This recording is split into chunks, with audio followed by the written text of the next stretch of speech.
Welcome to Stoa Conversations. My name is Caleb Ontiveros, and today we have a solo episode. We'll be back with some guest conversations and conversations with Michael and myself in the upcoming episodes. But now it's time for a quick solo missive.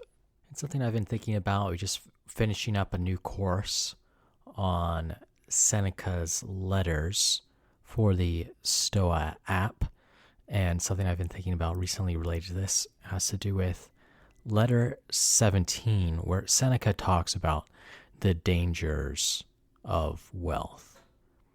One excellent line from the piece: if you wish to have leisure for your mind, either be a poor man or resemble a poor man. And I think this is an interesting topic because there's a first takeaway that's obvious, namely that wealth has serious risks and that the path towards financial success is full of snares. I think that's an important lesson, though, in a sense, an obvious one, something that Stoicism shares with the major life philosophies of the world, major religions of the world, are these warnings about wealth.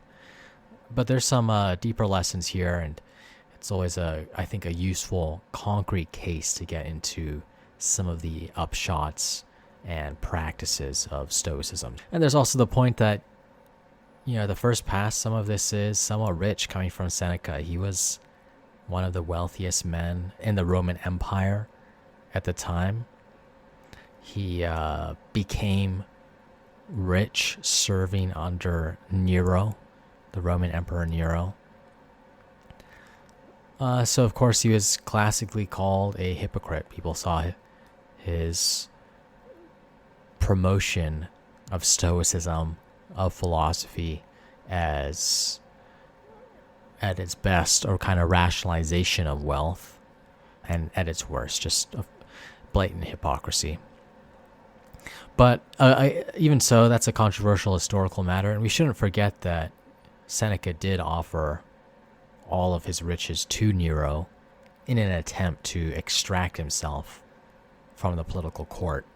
I mean, he didn't think it was all important, and perhaps people don't talk about that episode from Seneca's life as much, where he was in fact willing to and attempted to give up his properties, give them to Nero, in order to revert to a more peaceful life, perhaps a life with more leisure.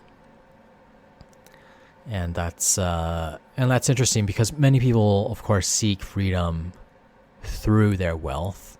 There's this concept of FU money, money that gives you the power to work however you want, with whoever you want, doing whatever you want.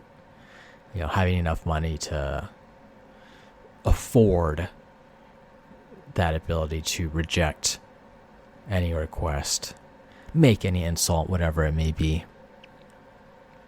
But of course, there's the Stoic point that if you require FU money to be free, there's the concern that material objects have already come to own you. Why can't you be free now? Is more money in your bank account really holding you back from being who you want to be?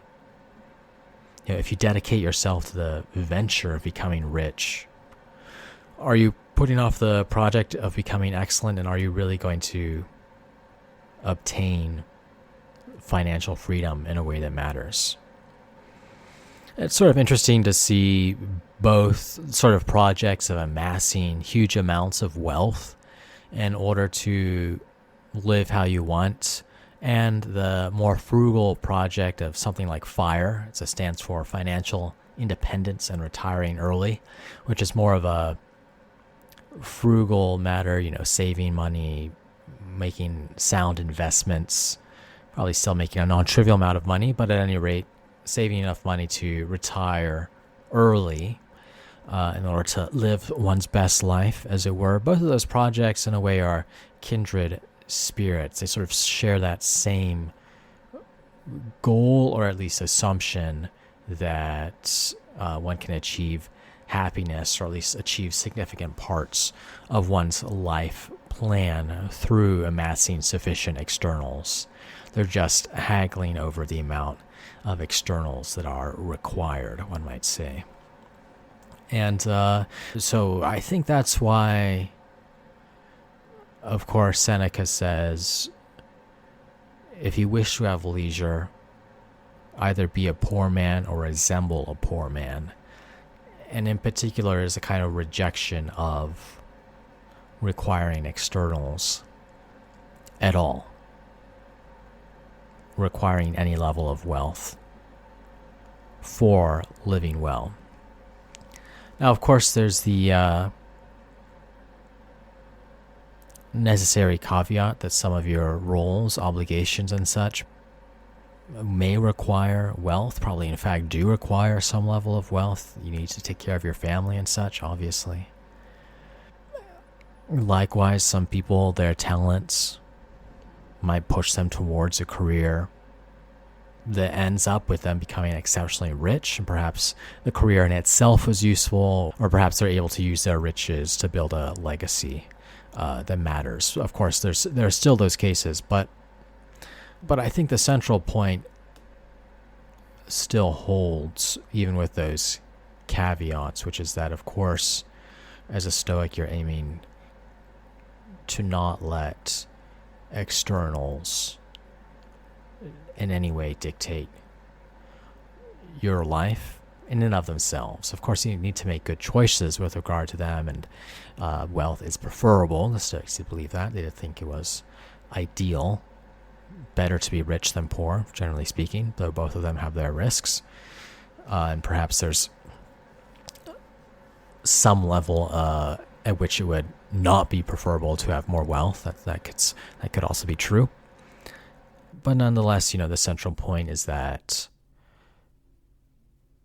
one doesn't want material things to own you, and that kind of material things, it sounds a little bit reductionistic. I think a lot of problems people have with wealth probably comes from the social obligations as well, these sort of claims to time and claims that reduce the ability that we're able to dedicate towards proper leisure. And of course, by leisure here, Seneca isn't talking about loafing around on the couch, scrolling through Instagram, what have you. He's talking about free time where you're able to explore perhaps the natural world,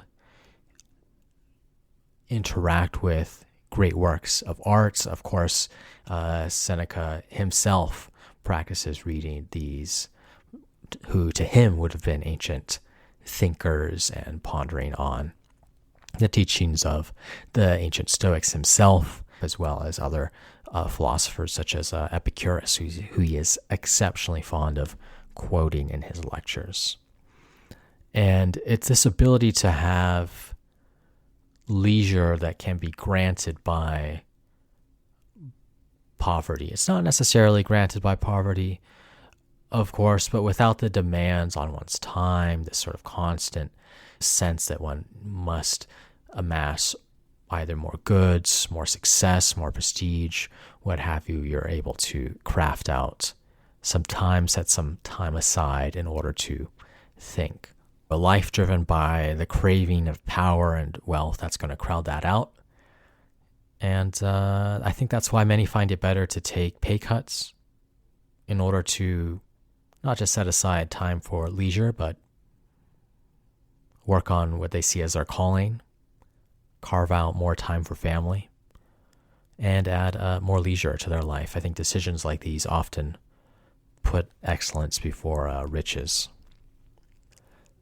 So I think if I step back, I see one of the lessons here. Of course, there's that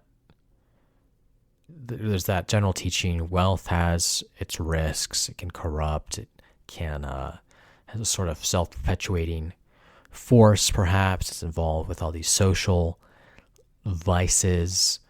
All these things are certainly true. But fundamentally, of course, the Stoics see that dependence on externals as the most serious risk, and that doesn't necessarily come from, the levels of wealth one might initially think of. I think something like fire can be pursued well, but it's also possible that for some people, the very pursuit of something like trying to live a minimalist life, retiring early or something of this sort, can involve the same sort of fantasies that pursuing wealth can.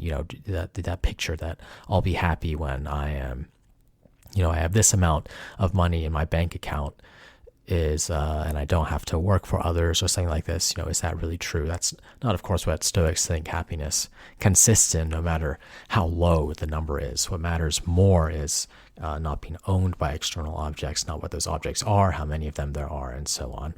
And so although the Stoics are, of course, often quite negative on wealth, that is because of who they're teaching. That's largely an artifact of who they're speaking to and who they in fact were.